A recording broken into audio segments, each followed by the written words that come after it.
नमस्कार, hello dear friends. This is my model number 13 जिसका नाम है the success mentally confusion philosophy. So hi, I am CK means CHRANKUMAR Charan Kumar. I am host on this philosophy. सबसे पहले मैं आपका हार्दिक स्वागत करता हूँ हमारे अपने channel CK pen art logic imagination में। तो चलिए स्टार्ट करते हैं आपको एक्सप्लेन करना कि हमारी इस फिलोसफी का मोस्ट मोटिव है क्या, जो कि आपको ये एक्सप्लेन करना है कि किस प्रकार से सक्सेस हमें मेंटली कंफ्यूजन में डाल देती है, जो कि हर मिडिल क्लास लड़का कहीं ना कहीं इस कंडीशन को देखता है, फेस करता है। कभी ना कभी उसके जीवन में ये समय आता है कि जब वो सोचने लगता है कि मेरी लाइफ का कुछ होगा या नहीं होगा। तो मैं आपको बताना चाहता हूँ कि कुछ ऐसी ही कंडीशन मेरी लाइफ में भी आई थी, जिसे मैंने फेस कर पहचान कर उनसे निकलने की कोशिश की है। तो किस प्रकार से निकलने की कोशिश की है इस फिलॉसफी में आपको एक्सप्लेन करूंगा, और साथ साथ आपको ये भी बताता हूँ कि मैंने अपनी इस फिलॉसफी को 15/2/2024 में क्रिएट किया था। तो जैसा कि आप यहाँ पर देख पा रहे होंगे, मैंने आपको इस बात से अवगत कराया है कि किस प्रकार से हम सभी मिडिल क्लास लड़कों के जीवन में ये प्रॉब्लम्स आती हैं, ऐसी एक कंडीशन आती है।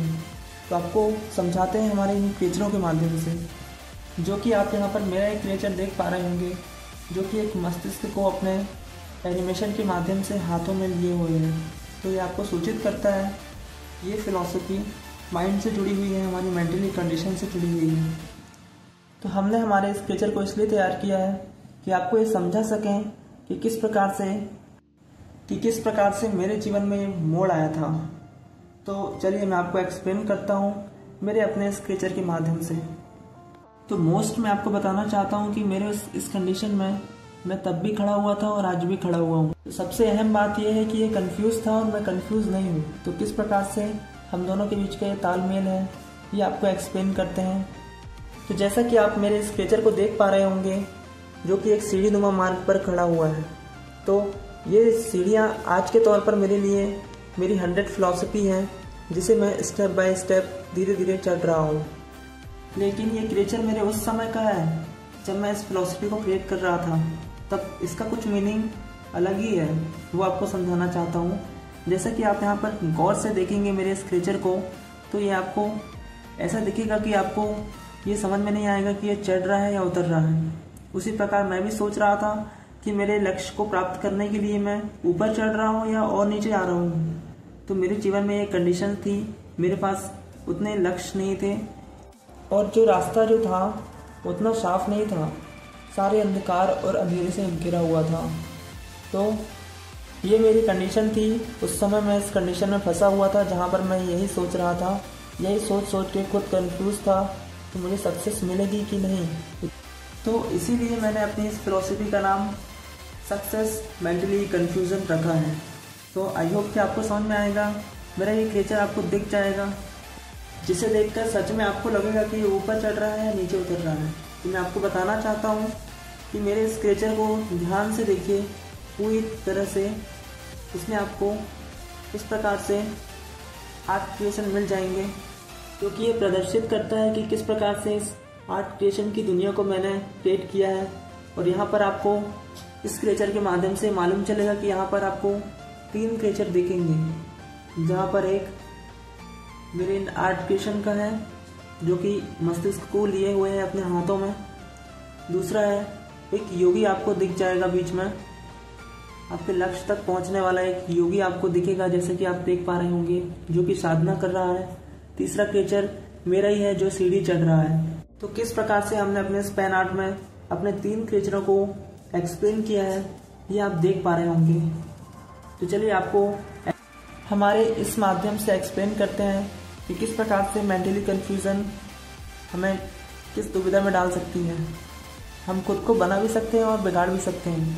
हमारी मेंटली कंफ्यूजन हमें इतना कंफ्यूज कर देती है, जो कि हमेशा हमें फील कराती है कि आपका कुछ नहीं हो सकता। तो किस प्रकार से ये आपको एक्सप्लेन करते हैं।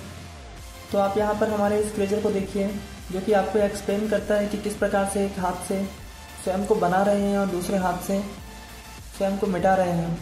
दूसरा माध्यम मैं आपको दिखाता हूँ, जिनके एक हाथ में कपड़ा रखा हुआ है, दूसरे हाथ में पेन रखा हुआ है, जो कि ये प्रदर्शित करता है कि किस प्रकार से हम अपने आर्ट को बनाकर उसे बिगाड़ भी सकते हैं उसी प्रकार हम स्वयं को बनाने के बाद भी बिगाड़ सकते हैं। जैसा कि आप यहाँ पर हमारे हाथ में एक पेन दिख रहे होंगे हमारे स्केचर के माध्यम से, जो कि पेन स्वयं को ही क्रिएट कर रहा है। और दूसरे हाथ में आपको एक झाड़ू रूपी माध्यम दिख जाएगा, जो कि हमने आपको एक्सप्लेन करने के लिए बनाया हुआ है कि हम स्वयं को मिटा भी सकते हैं या झाड़ भी सकते हैं। तो हमने इसे इस माध्यम से एक्सप्लेन किया है। तो जैसा कि आप यहाँ पर देख पाएंगे कि हमारा पेन स्वयं को एक तरफ से बना रहा है और दूसरे माध्यम में हम स्वयं को ही मिटा रहे हैं। तो ये प्रदर्शित करता है, हमने अपने इस पेन आर्ट के माध्यम से आपको समझाया है कि हम स्वयं को बना भी सकते हैं और बिगाड़ भी सकते हैं। इसीलिए ये सारी जो बातें हैं ये हम पर ही लागू होती हैं। हम ही बना सकते हैं और हम ही बिगाड़ सकते हैं। दुनिया का कोई हमें बना और बिगाड़ नहीं सकता। तो इस फिलॉसफी के माध्यम से हमने आपको यही एक्सप्लेन किया है। जैसा कि आप यहाँ पर देख पाएंगे हमारे स्केचर को हमने अपनी इमेजिनेशन और थॉट्स के माध्यम से एक्सप्लेन किया है, क्रिएट किया है। तो किस प्रकार से हमारे जीवन में वर्क करता है ये आपको उदाहरण के साथ एक्सप्लेन करते हैं। जैसा कि आप यहाँ पर हमारे इंटरेस्टिंग क्रिएटिव क्रिएचरों को देख पाएंगे कि हमने आपको एक्सप्लेन करने के लिए इन सारे क्रिएचरों का उपयोग किया है, जिसमें से एक क्रिएचर है हमारा ये, जो कि एक गहरी विचारधारा में डूबा हुआ है, जो कि आपको एक स्तंभ के रूप में दिख जाएगा। तो हमने इसे इसलिए क्रिएट किया है कि आपको ये एक्सप्लेन कर सकें कि अपनी सक्सेस और सफलता को पाने के लिए मात्र सोचते रहते हैं और स्वयं को डिप्रेशन देते रहते हैं। तो इस माध्यम से हमें किस प्रकार से निकलना है ये हमने आपको बताया है कि हमें अतीत की चिंता रहती है जो हमने खो दिया है, और हमें फ्यूचर की चिंता रहती है जो हमें पाना है। तो आज मैं ये फील कर पा रहा हूँ कि इस प्रकार से बहुत सारे डिप्रेशन होते हैं जो हमारे जीवन में हमें गहरी सोच और प्रताड़ना में डाल देते हैं, जो कि हमारे लिए बहुत ही कष्टदायक हो जाते हैं। तो इस कंडीशन को हर लड़का फेस करता है जो कि मिडिल क्लास होता है, जिसने मिडिल क्लास फैमिली में जन्म लिया है। तो मैं उनको एक ओपिनियन देना चाहता हूँ, मेरी तरफ से एक ओपिनियन आपके लिए। अगर आप अपनी इस अधिक सोचने की समस्या से निकलना चाहते हैं ना डियर, तो मेरी एक बात सलाह को अपने जीवन से जोड़ लेना। तो मैं आपको बताना चाहता हूँ कि अपनी कला को पहचान कर स्वयं को उसमें व्यस्त कर दो। हाँ, आप कुछ और भी करते होगे, जॉब भी करते होगे, लेकिन मैं आपको ये बताना चाहता हूँ कि आप अगर अपनी इस मानसिक सोच के जीवन से निकलना चाहते हो तो आपको आपके पैशन को ही पकड़ना पड़ेगा। तो सबसे बड़ी चीज़, अहम कंडीशन हमारी यह है कि हमें इस कंडीशन से निकलना है, सबसे बड़ी चीज़ है। तो मैंने इस बात को फील किया है कि हर मिडिल क्लास लड़के के जीवन में ये प्रॉब्लम्स होती हैं। तो मैं आपको बताना चाहता हूँ कि ज़रूरी नहीं है कि लड़कों के जीवन में ये प्रॉब्लम होती है, ये प्रॉब्लम लड़कियों के जीवन में हो सकती है। तो मैं लड़कों के बारे में इसलिए ज़्यादा बात करता हूँ क्योंकि मैं एक लड़का हूँ जिनके बारे में मुझे ज़्यादा नॉलेज है। मैं आपको ये समझाता हूँ अपने इन क्रिएचरों के माध्यम से। तो ये फिलॉसफी हर एक इंसान के लिए है, जेंडर का कोई भेदभाव नहीं है। चलिए मैं आपको समझाता हूँ कि किस प्रकार से, आपको एक इस माध्यम से समझाना चाहता हूँ कि किस प्रकार से आप स्वयं को मुक्त कर सकते हैं। तो ध्यान रहे, कुछ परेशानियाँ ऐसी भी होंगी जिसे आपको इग्नोर करना ही पड़ेगा, जैसा कि आप यहाँ पर देख रहे हैं। तो मैंने अपनी सारी परेशानियों को इग्नोर करके अपनी इन फिलॉसफियों का निर्माण किया, अपने समय का सदुपयोग किया।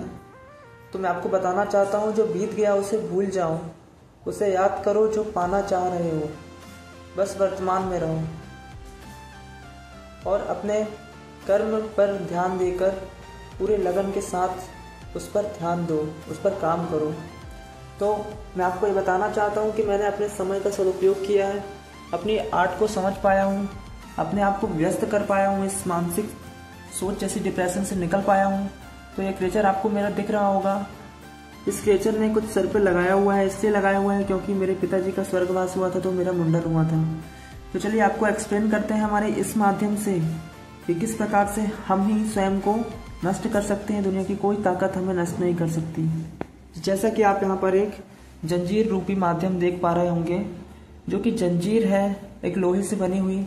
इसे मैंने क्यों बनाया है आप ये सोच सकते हैं। सोचिए कितना सोच सकते हैं, फिर मैं आपको एक्सप्लेन करता हूँ। जैसा कि आप यहाँ पर इस जंजीर को देख पा रहे होंगे, तो जंजीर आपको ये प्रस्तुति देती है कि ये एक लोहा है। इस लोहे में आपको एक तरफ काले काले सिरे दिख जाएंगे और एक तरफ आपको प्योर वाइट, जैसे नया लोहा हो ऐसा दिख जाएगा। तो इस माध्यम से हम आपको यही समझाना चाहते हैं कि जो लोहा होता है ना, उसकी स्वयं की जंग ही उसे समाप्त कर देती है धूल, और वो ही है जो इस लोहे को समाप्त कर सकती है। तो हमने आपको यह एक्सप्लेन करने के लिए इस जंजीर रूपी माध्यम का सहारा लिया है। तो किस प्रकार मैं आपको बताता हूँ, जिस प्रकार एक लोहे में लगी हुई जंग ही मात्र उस लोहे को समाप्त कर सकती है, और उसके अलावा इस दुनिया में और कुछ भी नहीं है जो इस लोहे को समाप्त कर सके। तो है ना सही बात? यही बात इस नोटिस बोर्ड पर लिखी हुई है, जिसे हम आपको एक्सप्लेन करते हैं कि जो कि लोहे को मिट्टी में मिलाने का काम मात्र जंग ही कर सकती है, जो कि उसी की लगी हुई उसी के शरीर का एक हिस्सा होती है। उसी प्रकार हम मानव हैं, हमारी मानसिकता हमारे मस्तिष्क से जुड़ी हुई है। तो दुनिया में हमें कोई समाप्त नहीं कर सकता, मात्र हमारी मानसिकता के कि हम अपने आप को क्या गाइडेंस देते हैं, कैसी हमारी सोच होती है। तो ये सच्चाई हर सच्चाई से परे है कि हमें अपने आप को इस जंग रूपी रोग से दूर रखना है, जो कि हमारी डिप्रेशन, परेशानियाँ और इन सारी चीज़ों पर ध्यान देती है, जो हमें नकारात्मकता की ओर ले जाती है। तो यही हमें समाप्त कर सकती है। एक बात का ध्यान रखिएगा, जिस प्रकार लोहे की जंग ने ही उसे समाप्त कर दिया, जैसे कि आप यहाँ पर देख पाएंगे हमारे स्केचर के माध्यम से। तो अगर हम अपनी सोच पर नियंत्रण नहीं रखेंगे तो हमारा भी हश्र यही होगा, हमारा भी परिणाम यही होगा। जैसा कि आपको दुनिया में एक बार नज़र उठा के देखिए, आपको लाखों उदाहरण मिल जाएंगे। इस प्रकार से मानसिकता और सोच के कारण स्वयं को बर्बाद करने वाले इस दुनिया में बहुत हैं, और अपने आप को इस जंग रूपी रोग से बचाने वाले इस दुनिया में बहुत कम लोग हैं। तो यही मैं आपको समझाना चाहता हूँ कि अपनी कला रूपी माध्यम का सहारा लेकर हम अपने आप को इस जंग से बचा सकते हैं। तो ये जंग रूपी माध्यम हमें इस प्रकार का बना देगी। बिल्कुल इसी प्रकार आप भी उस जंग रूपी माध्यम को अपने दिमाग में रखकर अपने आप को पूरी तरह से समाप्त कर लोगे। इन जैसे बहुत से उदाहरण हैं इस दुनिया में, तो उनको देखिए और समझिए। तो मैं आपको ये बताना चाहता हूँ कि किस प्रकार से इस सोच ने मेरे अपने जीवन को अव्यवस्थित कर दिया था। जैसा कि आप यहाँ पर देख पा रहे होंगे, मृत्यु और जीवन के बारे में मैंने एक तुलनात्मक विषय के बारे में बातचीत की है। जैसा कि आप यहाँ पर देख पा रहे होंगे, मेरे स्केचर के माध्यम से मैंने आपको यह एक्सप्लेन किया है कि मैं ऐसा सोचता था उस समय कि हर दिन जीने के लिए इंसान को पल पल हर रोज़ मरना पड़ता है। मौत तो बेकार में ही बदनाम है, असली दर्द तो ज़िंदगी देती है। ये बात तो सच्ची है, पर हम कभी कभी ऐसे सोचते हैं ना कि श्वास लेती हुई एक जिंदा लाश बन गया हूँ मैं, पता नहीं ये क्या हो रहा है मेरे साथ। तो ये एक प्रकार का जीवन मृत्यु के समान ही होता है। लेकिन मैं आपको बताना चाहता हूँ कि हमें इस कंडीशन से निकलना है, जिसके बहुत सारे तरीके मैंने आपको अपनी इस फिलॉसफी में बताया हूँ। तो उसी प्रकार एक प्रकार से जीवन है।